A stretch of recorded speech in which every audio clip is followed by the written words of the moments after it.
Hi, my name is Janet Perkin, and I'm going to tell you about my hobby, which is antique collecting. I think this first started when I visited my grandparents' house, which was a 17th century farmhouse on the outskirts of Sheffield. And we used to visit there every Sunday. And I'm going to tell you what the inside of the house was like compared with what we live in today. First of all, the kitchen itself had no electricity.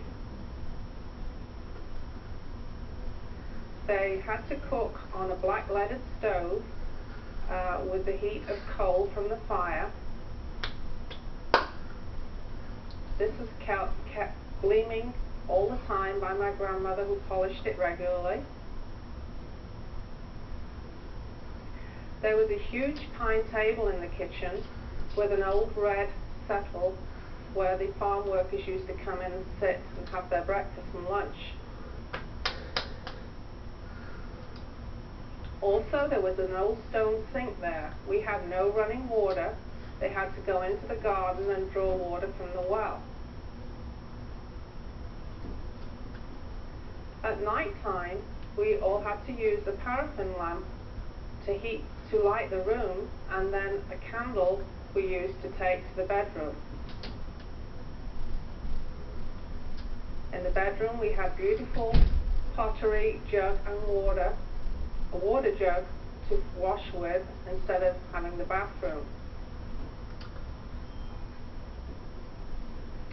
Later on, when my grandparents died, I attended the auction where unfortunately everything was auctioned to the general public, and so many of the things were lost to the family.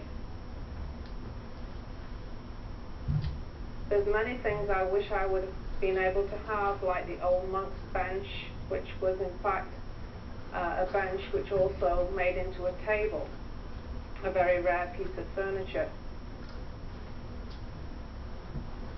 I did manage to collect an old green platter and a gold Noritake coffee set, which I still have today. Later on in life, I did inherit other pieces from members of the family, such as a grandfather clock from my mother-in-law, which has been in the family many, many years, and we still have it today.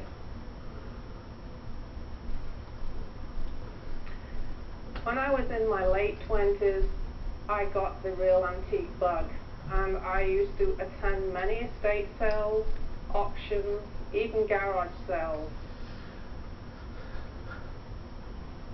And throughout the years, I've collected a wonderful collection of Victorian furniture.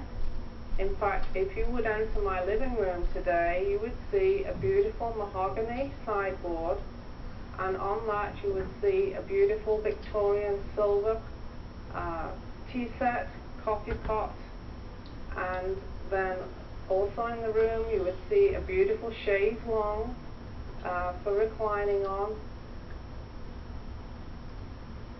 And it's a beautiful room with lots of prints, botanical prints that were popular in Victorian times.